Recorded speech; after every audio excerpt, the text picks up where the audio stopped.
Today I'm going to be talking about dress code for your staff, and this is a very hot topic in a lot of practices and businesses, so stay tuned. All right, I wanted to welcome one of our new staff members. She joined us last week. Her name is Pooja, and she's our marketing assistant, and she's going to be asking me some questions today about staff dress codes for practices and businesses. Go for it, young lady. Okay, thank you. So what is the dress code for AMI? Ha! That's a good question. We actually have a policy manual as we create for all of our clients, or help our clients create one. We created one with pictures, what's acceptable and what's not. And it varies over time. Like we just came through the COVID period where we weren't having anybody coming into our offices. So it was like, whatever you want to wear. Blue jeans, sweatshirts, I don't care, try not to look too ragtag in case somebody did come in, but it has been where we know well ahead of time if somebody's coming in. But now that things are back to normal, pretty much, we are going back to normal dress code. For women, we have one, like you can wear slacks, you can wear skirts, dresses, and so on. You want to look upscale business, I think would be the best way to say it, but not like high-end, like if you're in a senior exec position in a bank or something. That's not who we are. We're a consulting firm, and we're not a big huge corporation, and so we don't have that kind of dress code. For the guys, they don't even have to wear a tie, jacket, shirt, dress pants, that's it. And so but nice looking, not all wrinkled. That's another pet peeve is, people wear things and it's like a perfectly good outfit, but it's wrinkly. Not good. Okay, good to know. Mm-hmm. And what dress code should healthcare professionals and their staff follow? That's a good question too, because it varies by business. Like if you're a dental office, right now they're wrapped up in plastic. They have hat things and booties on their feet over their shoes and so on, but normally they wear scrubs usually, and or uniforms for the whole office actually is much more common. I have seen a lot of variations over all the years. We've been doing this 33 years and we have over 750 dental clients, so I've seen a lot of variations. I personally, as a patient, love walking into a practice where people are wearing uniforms and they have their practice name sewn onto it, and sometimes they wear certain colored pants and they all wear the same thing. The key is that everybody wears the same pretty much. The owner of the practice, the dentist or the doctor, can wear something a little different, a variation on what everybody else is wearing. I've seen practices where they have a wide selection of parts, like a top, a sweater, a pair of pants, a skirt, that are all color coordinated to go with each other, so they can choose each day a little variation. And one was black and tan. Everything was black or tan. And they, if you have a tan sweater and a black sweater, and the same with the skirt and the pants. It was kind of cool because it was very modern looking, but everybody was in a color scheme. And it looked very put together and was very impressive. Don't forget, people judge a book by its cover is a famous saying. And it's the same when they look at you. They don't know anything about you, but they look at your clothing, how your hair is done, how your makeup is, that sort of thing. That's their first impression, and that's what they're going to base their opinion of your business on right off the bat. Is if the staff look really messy and their uniforms are wrinkled because they took them off and threw them in the corner overnight. No, they didn't sleep in them, but they slept on the floor. The clothes slept on the floor, and the staff throw them on in the morning. They're a little bit dirty. They're a little bit wrinkled. I mean, what kind of image does that say about your practice, right? So some kinds of practices, like veterinarians that go out in the field, well, they need to have boots if they're going out on the farm, and they often have these jumpsuits with zippers on them, overalls, to cover up their clothes and so on, because it can be messy. That's understood. But having one with your company, your practice logo on it is going to be also very good. Chiropractors often have their staff in like tan khaki color pants, different shades, and a polo shirt, because they're doing a lot of physical stuff, and physiotherapists, our physiotherapy clients have those, and so front desk staff should also be in a uniform if the technical staff are in a uniform, so that everybody looks put together and the practice looks very pulled together as a team. It's a good impression on a new patient.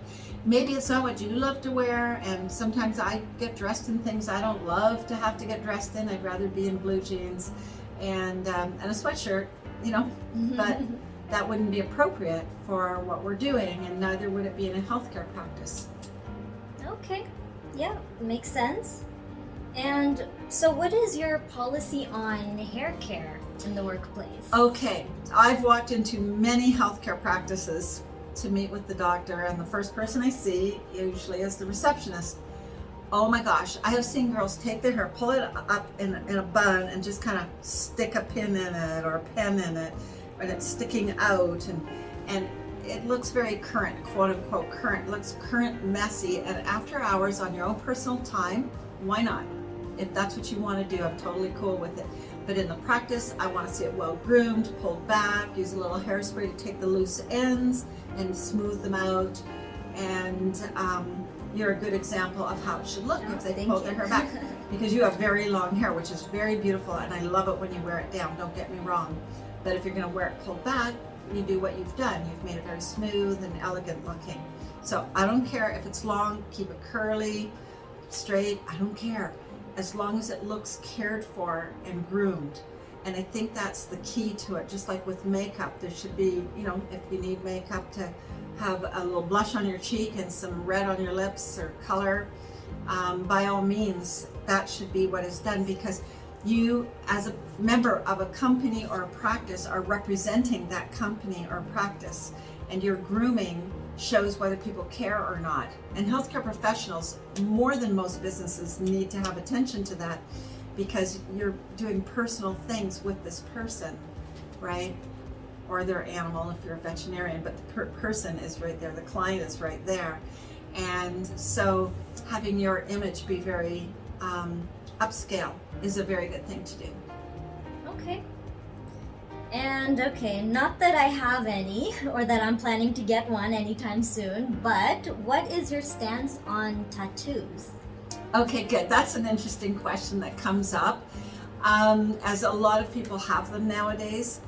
I personally don't love tattoos on people showing. I don't mind if they have tattoos as long as they're covered up. And as an example, we had this staff member who had a lot of other flaws, but the biggest one was when it came summertime and she took off her sweater and had bare arms. She had tattoos in navy blue down both arms, and it was not pretty. It was not pretty. And it was a shock to us because we have a no tattoo policy, like showing. So if you wear a long sleeve shirt and cover up, fine. If you have them below the neckline, you got your shirt done up, I'm cool with it. You can have whatever tattoos you want, but they have to look attractive, and lots of people don't like tattoos. I don't actually have an opinion about it if somebody wants to have a tattoo. It's more, I think I should shut up right now about it, because I don't think they're appropriate for the business place. It's like an adornment, but it's not one that all of your clients or patients walking in will approve of or like, and you could actually lose a patient over how your staff look on that. So that's all. I mean, just try and be understanding, but be moderate. Don't go crazy, but that means don't go crazy with the tattoos that are visible either. Yeah. Did I talk about boots yet? I don't think so. No. Okay, so boots is part of the dress code, so we'll just go back to that, because in the wintertime, like we have a policy, nobody wears boots in the office at all. Summer or winter, I don't care. A lot of girls, it's dress attire to wear boots up to the knee kind of thing. Yes, I learned that the hard way. Yeah, sorry. Everybody tries it once with me, and I go, no. First of all, in the wintertime, I don't want salt and water and coming in, because this place salts the sidewalk for safety, big time. And so when you wear the boots or the outside foot attire, in comes these big granular chunks of salt everywhere, and it's not pleasant. It gets ground into the carpet. Secondly, you would never do that in a healthcare practice. You just don't wear boots. But what people might wear is they might wear sneakers or shoes appropriate to the profession, and they should be kept clean and dusted and wiped and polished or whatever needs to be done to keep them looking attractive, because people do look at those things, like when they're sitting in the chair or sitting waiting in the waiting room, they do notice what the staff are wearing on their feet. And again, it's just all part of the cleanliness and so on. As you want the practice to be, so should the people who are working in it have that appearance. So that's a pretty good rundown on what people should have as a dress code. And this should be put in the policy manual. What we did was we went online and we took some pictures of women wearing different kinds of outfits to give. We had a staff member just didn't dress right, really bad. So we said, this is our dress code, follow within these guidelines. And for the guys, follow within these guidelines. So we didn't, critique her only. It was made for everybody to know and for all future staff. And so that's a good idea for your policy manual. We have a lot of clients, and we've had to make policy manuals where they put all this in writing, what the code is, what's required, and then there's no arguments. Right? This is the policy of the company, and you practice. You will follow it if you want to work here, and we want you to. That's why we chose you. That kind of thing. So, unless you have any other further questions, I think we can wrap this. Nope, that was everything. Thank you so much. Okay, good. You're totally welcome. And if anybody who's watching this has any questions, you're always welcome to call me. Our email address, our website, and our phone number is all handy somewhere around the video. And if you like this, you can share it with people you know. We love that. Give us a thumbs up if you liked it. And follow along. We do these regularly. We have a channel, The Art of Management Inc. on YouTube, and we have playlists of different types of topics. Like our website also has about 700 and some odd articles on it, on management as well, that you can also access as a resource to answer a lot of different questions. Okay, so that's it for today. Bye for now. To get your practice analyzed, contact the Art of Management at 416-466-6217.